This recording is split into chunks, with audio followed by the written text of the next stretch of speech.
मतीयापि विहाय मोक्षे स्थिं चकारा पुनरागमाया सर्वेषु जीवेषु दया ददानस्तं नेमिनाथं प्रणमामि भक्त्या तं नेमिनाथं प्रणमामि भक्त्या तं नेमिनाथं प्रणमामि भक्त्या आशीष हाथ गुरु का जग से मिलाए संतोष का कमल जीवन में खिलाए निर्दामी मिल रही मुझको सुभस्तु मैं मारे मारे करता गुरु को नमोस्तु मैं मारे मारे करता गुरु को नमोस्तु मैं मारे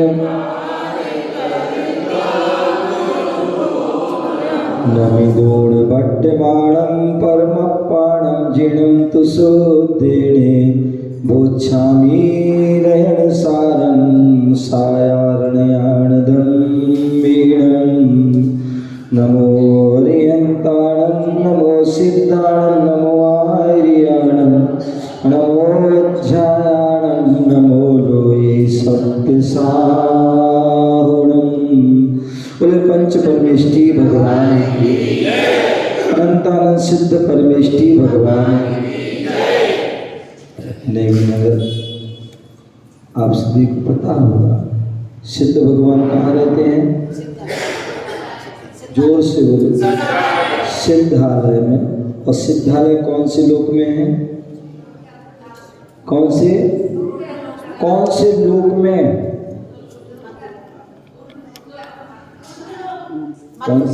तुम कौन से लोक में रहती हो? तारकी कौन से रहते हैं?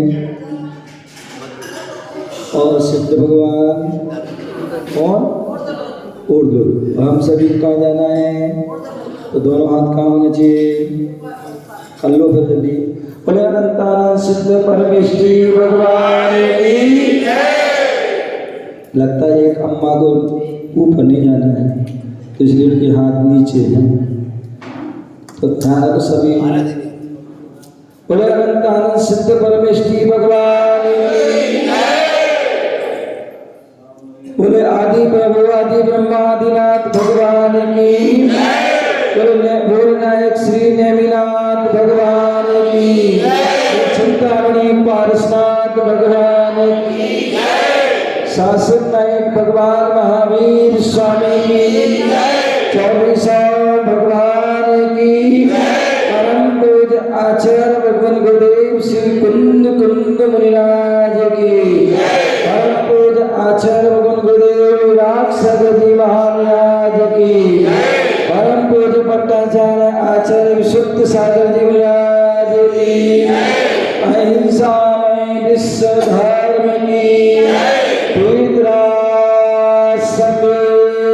शिखर की आचार्य पट्टाचार्य विशुद्ध सागर जी महाराज की मुनि श्री 108 विशुद्ध सागर जी महाराज की मुनि श्री 108 विनिमय सागर जी महाराज। मध्य प्रदेश की राजधानी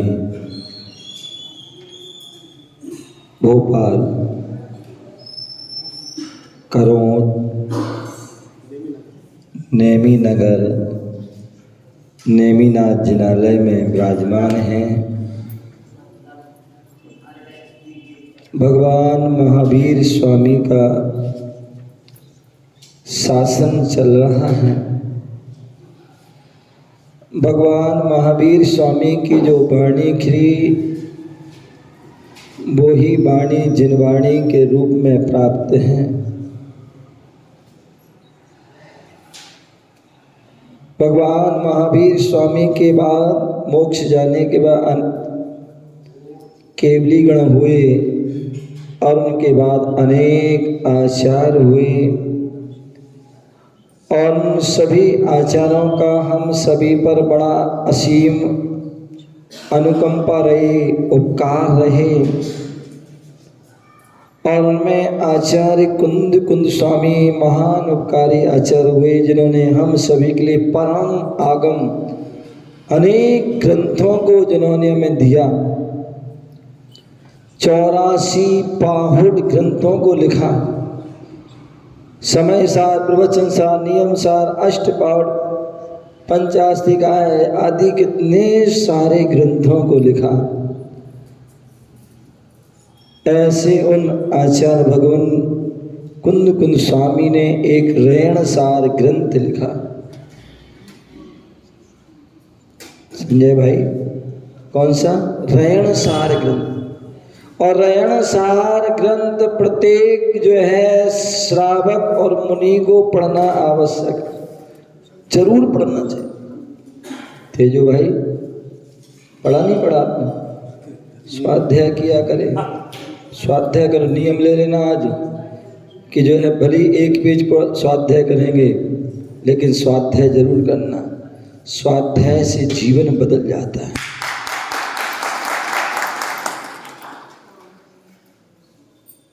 तो आचार्य कुंद स्वामी ने जो है इतना हम पर उपकार किया कि उन्होंने हमें जो है एक ग्रंथ दिया, उनमें रैण सार एक ऐसा अपने आप में अद्भुत ग्रंथ दिया।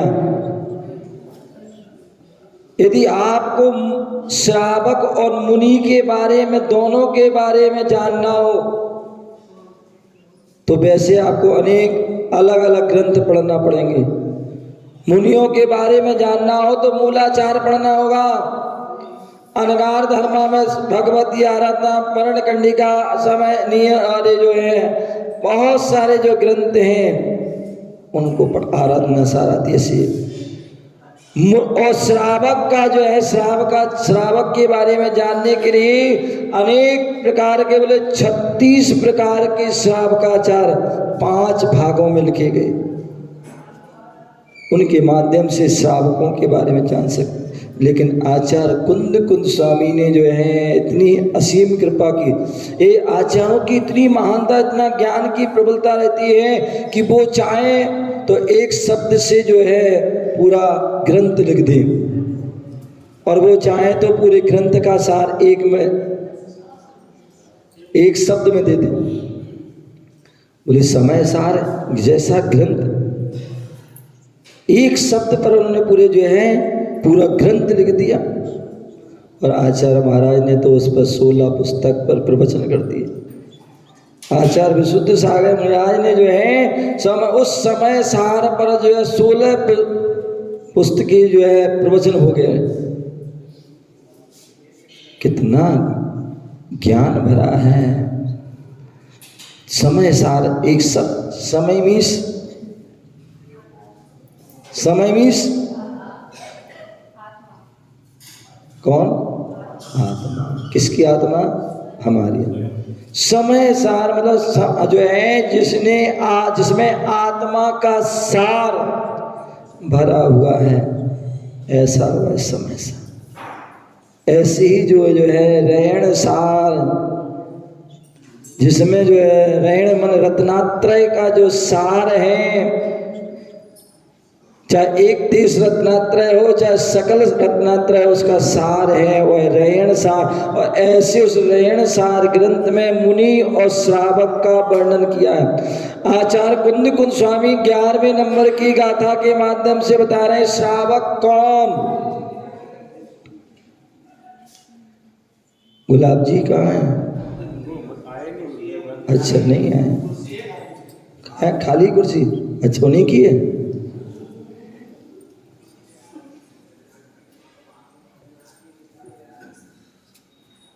बोले श्रावक कौन श्रावक हो सकता है? कौन मुनि हो सकता है? केवल अपने नाम के आगे श्रावक सृष्टि लगा लेना, लिख लेना,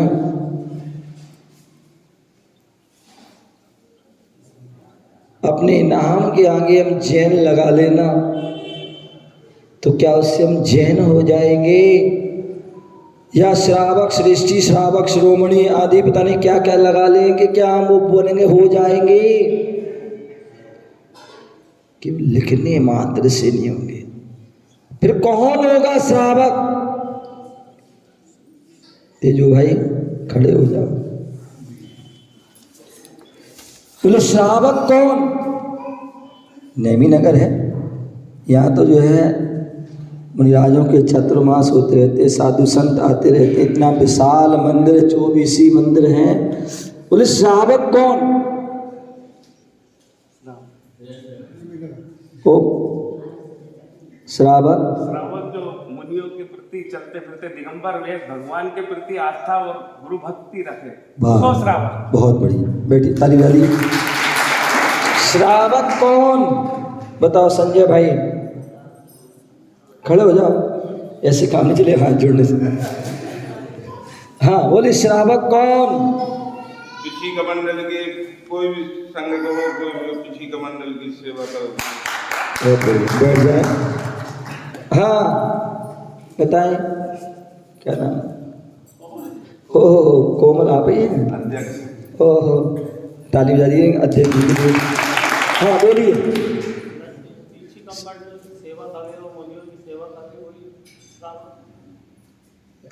ये तो तुमने इनकी बोल दी तुमने, अपनी बोलो, अपने अंदर से हैं, अपने अंदर से बोलना है। हाँ और कौन बताएंगे? बोलो।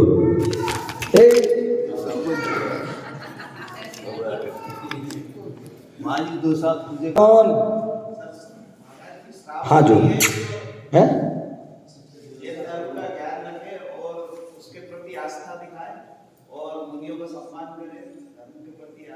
बहुत बहुत बहुत बढ़िया। मेरे भाई इसने मेरे जैसी बोल दिया।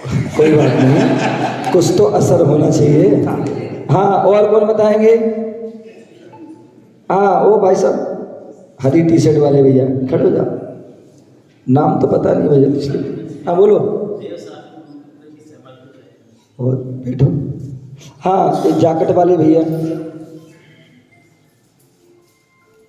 श्रावक के अष्टगुरु गुण है, प्रतिदिन मंदिर जाना, सिद्धों का पानी पीना, रात्रि भोजन ना करना और पंचदंबर व्रतों का त्याग करना, ये श्रावक के बहुत बैठ जाए।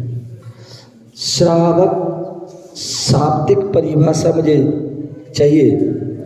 श्रावक हाँ, अब आई अम्मा की बारी। और कोई यहाँ पर बताएंगे पुरुषों में? नहीं तो फिर अब अम्माओं की बारी आएगी।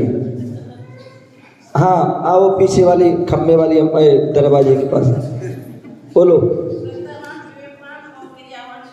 बहुत बढ़िया, जोरदार ताली बजाइए। आपकी परिभाषा सबकी बढ़िया है, लेकिन इसमें सब समाहित है।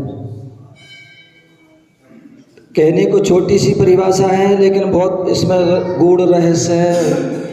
संजय भाई समझ लेना। बोले श्रद्धावान, बोले जो श्रद्धावान हो, देव साज गुरु के प्रति जिसकी अटूट श्रद्धा हो, कच्ची श्रद्धा नहीं। किसी ने कुछ कह दिया, किसी ने कुछ कह दिया और हम जो है बोले नहीं। आपको पता है अभी आज सुबह स्वाध्याय चल रहा था, पंडित टोडरमल जी का नाम सुना होगा है? तेजू भाई टोडरमल बन जाओ। मेरी तो राशि वही, तेजू ने टोडरमल लिया कि हाँ राशि भी इसलिए बोले जो है टोडरमल बन जाओ। बोले जो टोडरमल जो थे वो जो क्या थे मालूम? देव साज गुरु के अनन्य भक्त थे।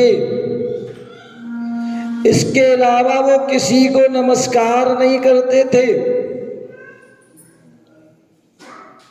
क्या टोडरमल जी जो है देव साज गुरु के अलावा किसी को नमस्कार नहीं करते थे। देव साज गुरु को ला किसी की नहीं सुनते थे। देव साज गुरु के अलावा ना किसी को जो नमस्कार करते ना किसी की सुनते थे। हालांकि वो राजा के यहाँ दरबार में थे,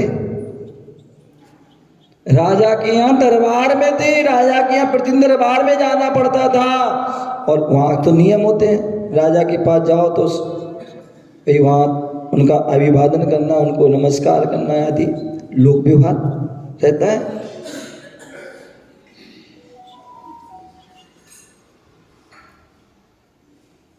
वहाँ जाना भी है, नमस्कार भी नहीं करना, क्या करें? तो उन्होंने एक जो है जैनी भाई है, और जैनी भाई की बुद्धि तो वैसी तेज होती है, बनिया है, बनिए बिगड़िए नहीं कभी।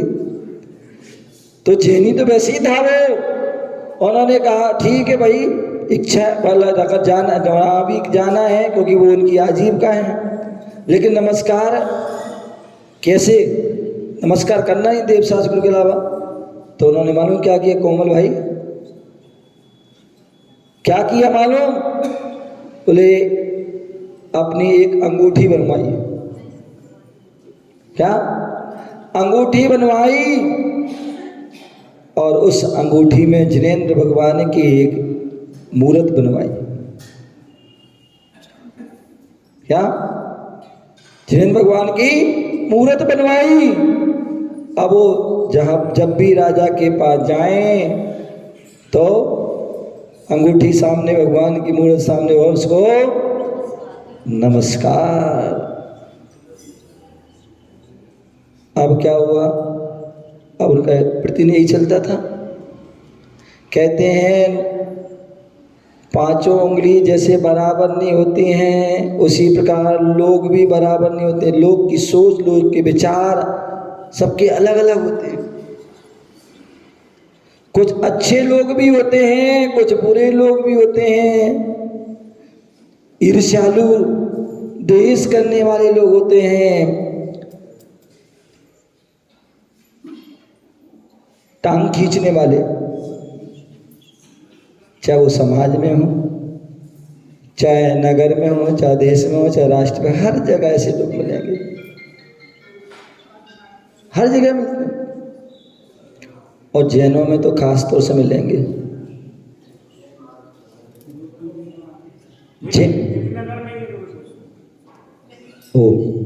जैनों में ज़्यादा मिलेंगे, क्योंकि जैनों की सारी ऊर्जा जो जाती है वो अपने में ही जाती है। अपने में लड़ते लगे, झगड़ते रहेंगे, और कहीं बाहर आए तो सब चूल्हे में उसमें चूहे जैसे घुस जाएंगे, और अपने में लड़ते रहेंगे, एक दूसरे की टांग खींचेंगे।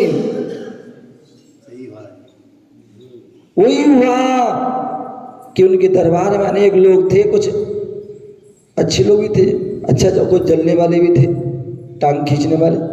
राजा के कान भरने प्रारंभ कर दिए, कान भरना प्रारंभ कर दिए। बोले राजन आपको पता है, बोले टोडरमल जो है वो आपको नमस्कार नहीं करते। बोले टोडरमल जी आपको नमस्कार नहीं करते हैं। बोले नहीं, वो तो प्रतिदिन करते हैं। बोले नहीं आपको नमस्कार नहीं करते। बोले नहीं तो कल देख लेना। लेकिन जैसे पहुंचे, जैसा वो करते थे वैसे किया राजा। फिर वो आए, बोले आज भी नमस्कार नहीं। बोले नहीं किया है।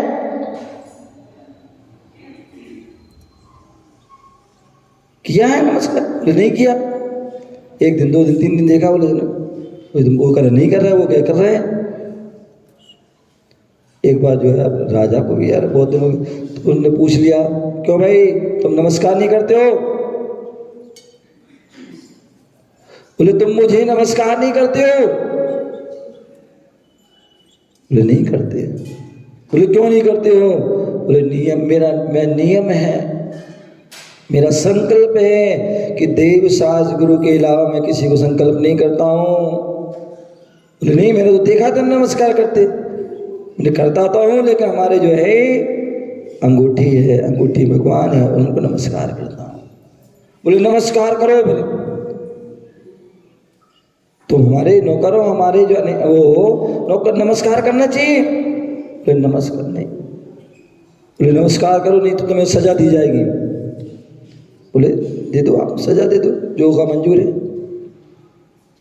लेकिन नमस्कार नहीं, क्योंकि देव सास गुरु के लावन। ऐसा नहीं, हम लोग तो क्या कहीं भी चले जाते हैं, गंगा कैसो गंगा दास, जमुना कैसो, कहीं भी मुंडी मटका दी, घर से बाहर निकले नहीं, कहीं भी कुछ दिख गया और मुंडी मटका दी। बोले हमारा जो सिर है, इसे हम श्रीफल कहते हैं, ये कोई बाजार का नारियल नहीं है। क्या बाजार का नारियल नहीं है, ये श्रद्धा का श्रीफल है। और श्रद्धा का जो श्रीफल है वो हर कहीं झुकता नहीं, हर कोई नहीं चढ़ा जाता है। जहाँ सच्चे देव साहब वहीं चढ़ता है। तो उन्होंने बहुत कहा, लेकिन बोले नहीं, मैं बोले सजा दी जाएगी। बोले सजा दे दो। बोले इनके लिए फलाने दिन जो है आपको जो है क्या बोलते हैं, हाथी के पैर के नीचे तुम्हें दबा दिया जाएगा, कोई दिक्कत। आम सभा हुई, आम वो क्या बोलते हैं दरबार लगा, और उस दरबार में जो उनको जो है घोषणा हुई कि उनको वहाँ अपन की सजा होगी, ऐसे सजा होगी। बार बार उनसे पूछा, बोलो अम्मान जब, बोले नहीं, सजा दी। और वो दिन आया, उनको सजा का जिस निश्चित की थी, और राजा का जो आदेश हुआ कि इसको हाथी के नीचे उनको कर दिया जाए। वहाँ महावत को आदेश दिया कि अब जो हाथी पैर रखे, और जैसे ही राजा का आदेश हुआ, महावत ने प्रयास किया, लेकिन वो हाथी पैर नहीं रख रहा है। हाथी पैर उसके उनके ऊपर पैर नहीं रख रहा है, बार बार उसको जो है नुकील चुड़ाई जा रही है, लेकिन वो हाथ में। तब टोडरमल ने कहा, हे गजराज, हे गजराज, मैं अपना धर्म का पालन कर रहा हूँ, तुम अपने धर्म का पालन करो। मेरे कारण जो है तुम क्यों कष्ट भोग रहे हो? तुम क्यों कष्ट भोग रहे हो? बोले तुम अपना काम करो, हम अपना धर्म का पालन, तुम अपने धर्म का पालन। जब उन्होंने ऐसा कहा तब उन्होंने रखा। कहने का तात्पर्य कि हाथी के पैर के नीचे मरना पसंद है, लेकिन देव साज गुरु के अलावा जो है अन्य किसी को जो श्रद्धा नमस्कार नहीं। ऐसी जो श्रद्धावान, बोले दुनिया काया कल्प हो जाए, लेकिन हमारी श्रद्धा, बोले सुमेरु पर्वत हिल जाए, क्या हो जाए? सुमेरु पर्वत हिल जाए, लेकिन हमारी श्रद्धा नहीं हिलना चाहिए। अन्यथा हमारी श्रद्धा तो हवा के झोंके की तरह होती है, तनक में बन जाती, तनक में, या कांच के टुकड़े की तमाम थोड़े से में चूर चूर हो जाती है। बोले नहीं, श्रद्धा हमारी मजबूत, मेरू कंपायमान हो जाए, लेकिन हमारी श्रद्धा कंपायमान। हालांकि मेरू कंपायमान नहीं हो सकता, क्योंकि वो अचल है, शाश्वत है, शाश्वत है। उसी प्रकार हमारी श्रद्धा भी स्थिर होना चाहिए, अचल होना चाहिए। तो जो श्रद्धा से सहित हो, अटूट से, वो श्रद्धावान,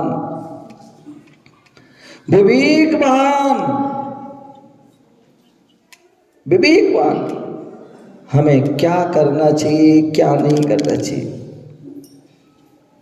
क्या करना चाहिए, क्या नहीं करना चाहिए, हमारी जो श्रद्धा होना चाहिए।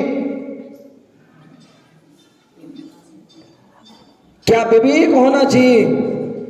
भगवान महावीर स्वामी से प्रश्न पूछा गया कि भगवान बताओ, कैसे हम उठें, कैसे बैठें, कैसे क्या खाएं, क्या पिए, क्या करें, क्या नहीं करें, कैसे हमारा हित होगा, कैसे अहित होगा, कैसे हमारा कल्याण हो, कैसे हित होगा, अपनी जो क्रिया करें, जो अपने जो कर्म करें वो कैसे करें।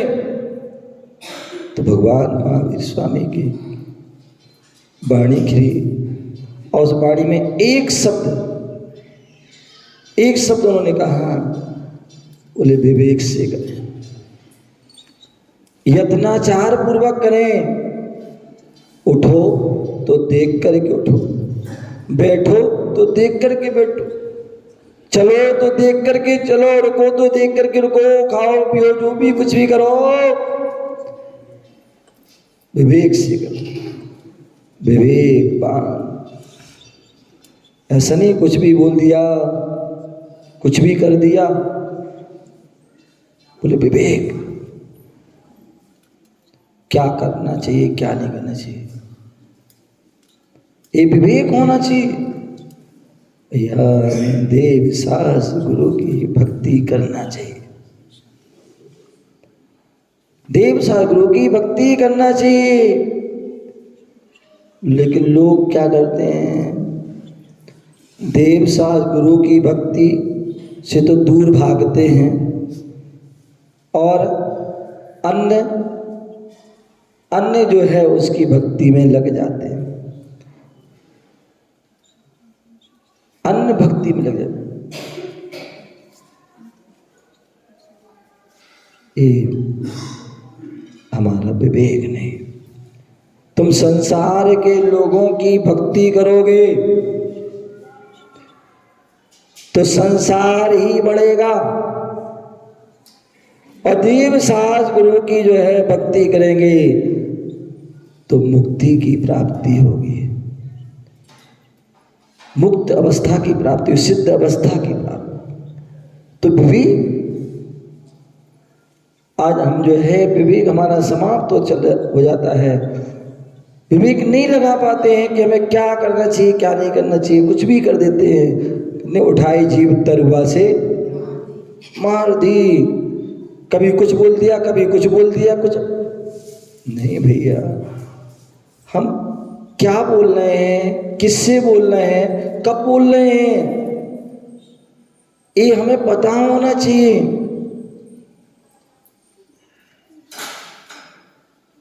पता होना चाहिए कि हम क्या बोल रहे हैं, किससे बोल रहे हैं, कब बोल रहे हैं और क्या बोलना चाहिए। हर किसी को एक सा नहीं समझना चाहिए, हर किसी को। हम गृहस्थ से बात करें तो गृहस्थ जैसी हो, किसी त्यागी से बात करें तो त्यागी जैसी हो, कि संत महात्मा परमात्मा पंच परमेष्ठी तो उन जैसी विनय आदि से। विवेक, यही तो विवेक है। एक कोई व्यक्ति जो है अपने पिता से बोल रहा है तो कैसे बोलना चाहिए उसे पता होना चाहिए। माँ से बोला, कोई मित्र से बोल रहा है, कोई पड़ोसी से बोल रहा है, तो उसका विवेक, कब किससे कहाँ कैसे बोल रहा है उसका विवेक होना है। विवेकवान, क्रियावान, कौन सी क्रिया कब करना है कब नहीं करना है, किस विधि से करना है, इसकी विधि क्या है, ये हमें पता होना चाहिए, पता होना चाहिए। क्रियावान, दर्शन करना है तो दर्शन की विधि पता होना चाहिए। दर्शन करने जा रहा है तो उसकी विधि पता होना चाहिए। भगवान के दर्शन पूजन करना उसकी विधि पता होना चाहिए। मुनियों को आहार देना उसकी विधि पता होना चाहिए। जो है हम जो स्वाध्याय करना उसकी विधि, हर चीज की एक जो है विधि है, क्रिया। अन्यथा क्रिया बिना क्रिया के करोगे तो वो सारी क्रिया आपकी जो है व्यर्थ चली जाएगी, अधूरी चली जाएगी। मान लीजिए आप कहीं चल दिए और रास्ता पता नहीं, रास्ता पता नहीं तो क्या हो जाएगा, भटक जाओगे, मुकाम नहीं मिलेगा आपको, भटकते रहोगे। तो रास्ता पता होना चाहिए। और यदि रास्ता पता नहीं है तो किसी से पूछने का वो भी होना चाहिए कि हम कम से कम किसी पूछ लें। रास्ता भी नहीं पता है, पूछा भी नहीं तो क्या होगा। तो इसलिए क्रियावान, क्रिया हमें पता होना चाहिए। हम घर से मंदिर आना चाहते हैं, घर से मंदिर जाते हैं, घर से मंदिर के लिए निकलते हैं, उसके पहले भी उसकी विधि है। मंदिर जाना है तो कैसे जाना है? क्यों भाई, खड़े हो जा भैया। क्या मनोज?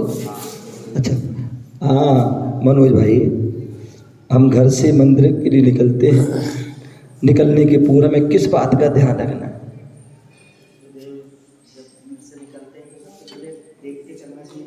बहुत बढ़िया, बहुत सुंदर। और अरे नहीं नहीं, घर से निकलने के पूर्व, अरे वो तो बाद में करेंगे हम। घर से निकलने के पूर्व हमें किन बातों का ध्यान रखना है? पत्नी से बोल के आना चाहिए। अरे तुम जरूर बोलते होगे, तुम जरूर बोलते हो। ये तो बिना पत्नी के जो है, अगर उसके लिए अरे उसके लिए क्यों? ये तेजू भाई जो है बिना पत्नी के है, नहीं तो पत्नी है कहाँ है बताओ? ओहो खड़े हो जाओ। ये तो नहीं आई नहीं, आ गई क्या? देखो दोनों पहले सेटिंग हो गई कि भैया हम पिंक पहनेंगे तो मैं भी आज पिंक पहनना है। तो एक ही फर्क है, वो नहा के आया, मैं नहा के भी नहीं आया जल्दी। तो हाँ भैया, मनोज भाई क्या बोले थे? खड़े हो जाओ। हम मंदिर में, घर से मंदिर आना है तो हमें किन किन बातों का ध्यान रखना है, ये भी उसकी जो क्या विधि है, क्या उसकी क्रिया है। अरे भाई तुम करते हो सब कुछ, तुम तो बताओ बस। और क्या शुद्धि? हाँ बोलो बोलो, अरे बोलो बोलो कुछ, हाँ बोलो। कैसे आना? नहीं शुद्धि कैसी? तुम कैसे आए? तुम कैसी शुद्धि से आए बताओ? अरे भावना हमें नहीं पता, बाहर की बताओ। हाँ बैठो भैया। हाँ और कोई बताएंगे? लाल बुक सेट वाले भैया क्या नाम? क्या नाम? डेली मंदिर आते ना? डेली मंदिर आते ना? तो जब घर से मंदिर के लिए चलो उसके पहले क्या करते हो जी? अरे वो तो बात वो हो गया वो। तुम तो जब मंदिर के लिए चलते उसके पहले क्या करते हो? अरे भाई सब करते हो, बैठ जाओ। संजय भाई तुम खड़े हो जाओ, तुम ही बताओ। हाँ बोलो। जब घर से मंदिर के लिए निकलो उसके पहले तुम क्या करते हो? शुद्ध मन से द्रव लेते हैं, बहुत बढ़िया। दीपक लेते हैं, और लेके आते हैं, और द्रव धोते हैं। अरे धो के घर से निकलने के पहले क्या कर रहे हो तुम? घर से द्रव की डिब्बी लेके आते हैं और नहा धो के, हाँ बैठ जाओ नहा धो के 2-3 पैर के हाँ। द्रव की डिब्बी लेके और 2 पहने घर से लेके निकलते हैं। बहुत बढ़िया, जो बहुत बढ़िया, बहुत बढ़िया। ये दर्शन की विधि है, दर्शन करने जाना है तो क्या करना है कोमल भैया? सबसे पहले जो है मंदिर आना है, दर्शन करना है, उसके पहले हमें जो है घर से निकलने आए हैं तो क्या करते हैं? जो स्नान करते हैं। करते नहीं करते भैया? मनोज भाई बिना स्नान के तो नहीं आते? आयु नहीं तो बारीक से रिटर्न जो कर दिया जाएगा। तो बोले जब मंदिर जाते हैं, मंदिर के लिए जाते हैं, निकलते हैं तो सबसे पहले स्नान करना आवश्यक है। बिना स्नान के मंदिर नहीं आना चाहिए, क्योंकि श्रावक की शुद्धि है। आपने देखा मुनिराज कमंडल लेके चलते हैं, पिछी लेके चलते। क्यों चलते कमंडल पिछी? क्योंकि कहीं भी मंदिर जाना है, कहीं भी आना है, लघु शंकर जाना है, रैली जाना, पोटी जाना, कहीं तो उसके लिए शुद्धि के लिए कमंडल रखते हैं। क्या रखते हैं? मंदिर में जाते हैं कमंडल पास रखते हैं, पैर धोते हैं, पैर धो करके मंदिर में प्रवेश करते हैं, उनकी शुद्धि है। उसी प्रकार श्रावक जो है घर से मंदिर के लिए निकले उसके पहले वह स्नान करता है। ऐसा नहीं सो करके जो आ गए और आंखें मीटते हुए आ गए, कीचड़ लगा हुआ है, कहीं कहीं लार लगी हुई है? तो ऐसे नहीं आना है। कैसे आना है? बोले स्नान करके आना है। वो बात अलग ही थी, बीमार है कोई तो भाई चलो हाथ मुंह धो लो, कुछ भी कर लो, कपड़े बदल लो, बीमार है कोई कर तो। अन्यथा सामान्यतः जो है शुद्धि करना, स्नान करना आवश्यक है। वो बात अलग है, आप ठंडी का मौसम है गर्म पानी से कर लो, और गर्मी का मौसम है तो ठंडे आदि, लेकिन शुद्धि स्नान करना। और उसके साथ स्नान करने के बाद क्या करना चाहिए? शुद्ध वस्त्र, शुद्ध धुले हुए वस्त्र होना चाहिए। और अधिक अच्छा है, सबसे बढ़िया धोती दुपट्टा, पुरुषों की ड्रेस है, धोती दुपट्टा पहन के आए। महिलाओं की ड्रेस है केसरिया साड़ी आदि पहन के मंदिर जा रहे हैं, ये मंदिर की ड्रेस है। जैसे एक बच्चा होता है स्कूल जाता है तो ड्रेस में जाता है, कोई वकील होता है तो वो अपनी ड्रेस में जाता है, जज है वो अपनी ड्रेस में जाता है, पुलिस विभाग में तो वो जो है अपनी ड्रेस में जाता है। तो उसी प्रकार आ जाओ कल बहुत गुड बॉय, बढ़िया है, तुम ठीक हो? अच्छा, तो ड्रेस, बोले ड्रेस होना ये आवश्यक है।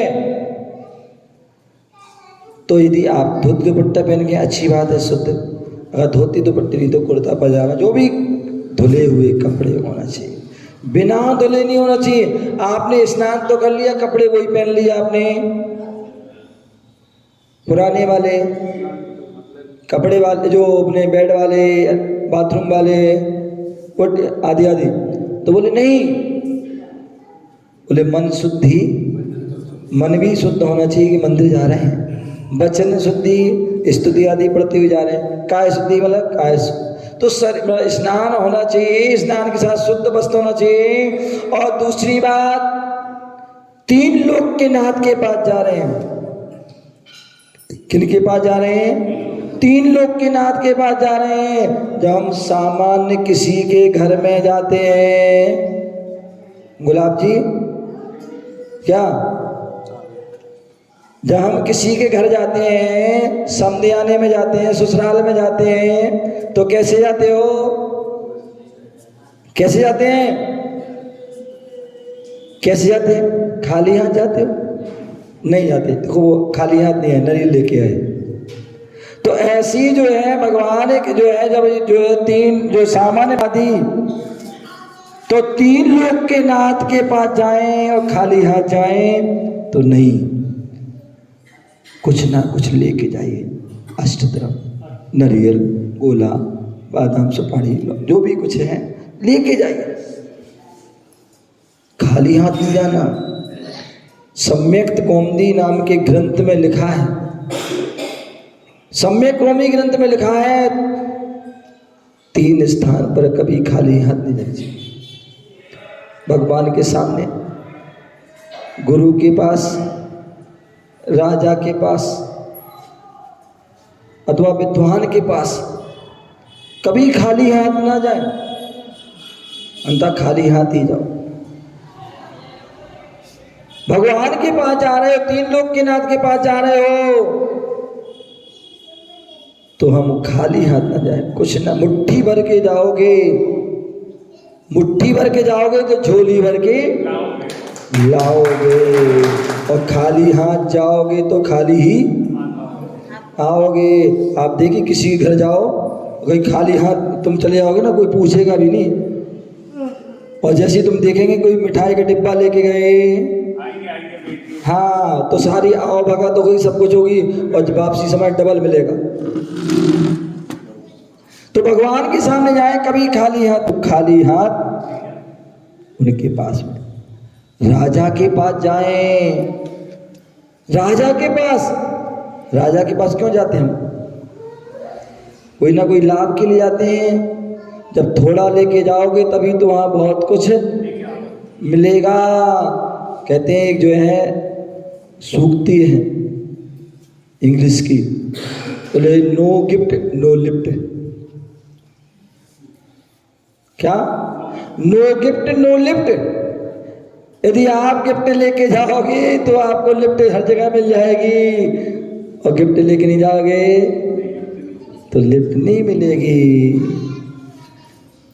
तो राजा के पास जाएं, कभी खाली हाथ ना जाएं, और विद्वान के पास जाएं। आप कोई वकील के पास जाओ, डॉक्टर के पास जाओ, सीए के पास जाओ, किसी ज्योतिषी के पास जाओ, वास्तु के पास जाओ, कहीं भी जाओ, आप खाली हाथ नहीं जाना, कुछ लेके जाओगे तभी तुम्हारे लिए वो सारा लाभ होगा। तो भगवान के सामने जा रहे हैं तो खाली हाथ नहीं जाना, द्रव्य लेके जाना। और द्रव्य भी कैसे लेके जाना है? द्रव्य भी शुद्ध होना चाहिए, अशुद्ध द्रव्य नहीं। रैण सार ग्रंथ में आचार्य कुंद स्वामी कहते हैं कि यदि आप अशुद्ध द्रव्य चढ़ाओगे, कितने सारे लोग देखता हूँ कई बार महिलाएं वगैरह कुछ भी अपनी डिब्बी वगैरह में चावल ले गई और चावल में क्या निकला, कोई चींटी चिंटा जो त्रिहुला अथवा कोई जो है चूहे आदि की लेढ़ी आदि मिल जाती है, कोई दवाई मिल जाती है, कोई आलपिन मिल जाता है, कोई सेफ्टी पिन मिल जाता है, कोई कुछ। ये सब क्या है? ले नहीं भैया, द्रव्य लेके जाएं, शोधन करके देख करके लाएं, धो करके लाएं।